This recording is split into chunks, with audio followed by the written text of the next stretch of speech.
Hey ladies and gents, welcome back. This is going to be part 3 to What If Naruto was Madara's grandson. Thank you guys so much for getting me to 500 subs, and I'm actually going to be coming out with a 500 subscriber special, so be ready for that. And for the next part of this What If specifically, I'm going to need you guys to get this episode to 75 likes.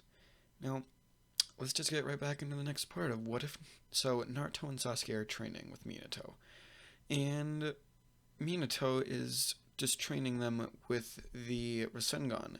And due to the Shadow Clone technique Naruto and Sasuke both have, they both learn it within a week. And now, and that left Sasuke to go train with Kakashi, and Naruto to train with Minato. Minato is thinking to himself, wondering what he wants to train Naruto with first. He decides after a lot of time and thinking that he wants to teach Naruto the Flying Raijin. Naruto, after learning the basic concept of this jutsu and the Shadow Clone, he has learned the basics of this. And this is before Kakashi recommends them for the Chunin exams. And after another week of training and getting a better understanding of the new jutsu Naruto learned, and Naruto and the rest of Team 7 started the exams. They begin with the first part, which is actually the written part of the exams.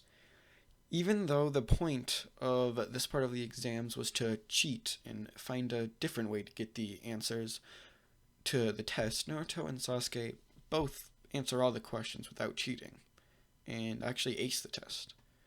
And, well, they all passed the exams, all of Team 7, and they are now beginning the next part, which is the Forest of Death. With the exams starting, all teams run off into the woods, with Team 7 looking for the Heaven Scroll. They run off into the woods and begin their search. After an hour of looking for the scroll with no luck, Naruto runs off to take a pee. And there's a giant snake that comes charging through the woods towards Naruto. Naruto instantly just places his hand on the snake and dodges out of the way. The snake, rearing now to face Naruto, looks toward the place where Naruto was previously to see Naruto vanish before his eyes. Confused, the snake feels an overwhelming amount of pressure before blacking out, with the last thing it heard being Rasengan. Naruto and Sasuke and Sakura are walking along when Naruto comes back. Suspicious, Sasuke asks the code, and gets the correct answer in return. Not suspicious about this, Sasuke continues walking until the real Naruto comes out of the shrubs and kicks the Naruto imposter back, who then reveals himself to be Orochimaru. Naruto, then continuing the fight, looks to Orochimaru with the 3 Tomoe Sharingan shining at him. Orochimaru taking a literal step back out of surprise, and a smile spreads across his face as he sees that this Naruto facing him. Another Uchiha, I see, Orochimaru says, almost not being able to hold back his enthusiasm for this moment. And with their battle continuing, Naruto tags Orochimaru, who doesn't notice the seal that got placed where Naruto just touched. Naruto, now backing up to prepare for his next attack, disappears from Orochimaru's vision. Orochimaru, not knowing that Naruto can teleport, just thinks that he's even faster than himself. Naruto, now attacking with his sword, draws it and attempts to slash at Orochimaru. Naruto, thinking that he just won and he just killed Orochimaru because he literally just cut off his head, and he drops his guard and begins to walk back to his comrades. Naruto, walking back, then senses something behind him. Turning around just in time, Naruto sees Orochimaru, only inches away from him, about to bite. Naruto thinks once again, Orochimaru thinking he's won the battle, Naruto disappears from Orochimaru's vision and sticks his sword in him, this time through Orochimaru's chest. Orochimaru, actually getting hit by this, quickly retracts his head and leaves the area, thinking to himself that he'll have to just come back later for the Uchiha offspring. Now with a base set up under a tree, they all rest, and they put Sakura on guard when 3 members with the same headband with the man from before show up, asking for an Uchiha. Sakura, just kinda wanting to prove a point that she's strong, does not wake up either Naruto or Sasuke. Sakura, now attacking the Sun Ninja, says that she will never give up either of her admittedly hot teammates, she thinks. Sakura attacks have no effect due to her not being able to land any attacks and getting blown back by a sound attack. Now having Sakura pinned to the ground, the Sound Genin think they have won, until Sakura actually screams her signature move. Throughout all of Naruto and Naruto Shippuden, this was her secret move. She screams, "Naruto, Sasuke, help me!" And Naruto and Sasuke both instantly awakened by the scream appear next to Sakura. In an instant, they are assessing the situation. Naruto and Sasuke go into action, defeating all of the members of the three Genin. With their success and the enemy team defeated, and they got the scroll they needed, the members of Team 7 celebrate their victory and head to the end of the Forest of Death. Now, at the beginning of the final part of the Chunin exam, start with Naruto fighting Kiba. Off the bat, the battle is just kind of a one-sided stomp in Naruto's favor. The battle goes easily, and Naruto's toying around with Kiba the entire fight. And Naruto then just ends off the fight out of sheer boredom.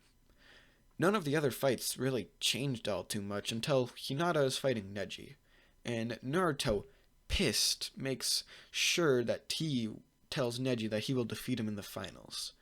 None of the other fights change until the finals start.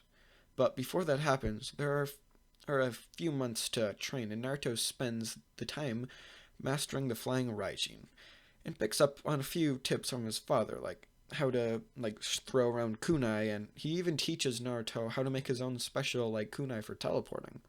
Sasuke kind of just learning what he did in the original, and then the finals start, and Naruto begins his fight against Neji. Neji, just thinking that Naruto can't hit him with anything if he uses a rotation, is bragging. And Sakura. Naruto is then just says to Neji, "Why don't you try using a rotation against one of my attacks then?" As with one hand he creates a Rasengan. Neji just thinking, "Oh, whatever, I can easily win this," and he just kind of uses a rotation against it, and it doesn't do anything. The Rasengan smashing instantly through the rotation, and he defeats Neji, not before giving him a thorough talking to, just to convert him to the good side. Then Sasuke fights Gaara, and he is doing even better than he was against Gaara than he was in the original, just thoroughly decimating him, even more than before. But once he transforms into his partially transformed state, Sasuke, to be honest, can't really do anything against it. And then Gaara goes crazy, and Sasuke is now chasing after Gaara into the woods. And once they stop, the battle begins, and not being able to win once Gaara completely transforms into his giant QB state thingy-mabobber-majigger, and then he ends up seeing Naruto come to join the fight. And Naruto joins the battle and starts the battle off by throwing kunai everywhere, so that he has multiple points to teleport to. With Gaara completely transformed in Shukaku, he's not taking much damage from Naruto's basic attacks. But once Naruto uses a massive Rasengan, he's doing massive damage to the figure that towers over him. Once again, waking Gaara, Shukaku disappears, leaving Naruto and Gaara looking at each other, both falling and both exhausted. They hit the ground hard, knocking the wind out of each of them, and Naruto kind of just does what he does. He uses his massive Taka no Jutsu attack on Gaara, and Gaara, just like Neji, is converted to the good side. So that's the end of this, or the end of this arc, and I'll see you guys in the next part. Thanks so much for watching. I'll see you guys and girls in the next What If.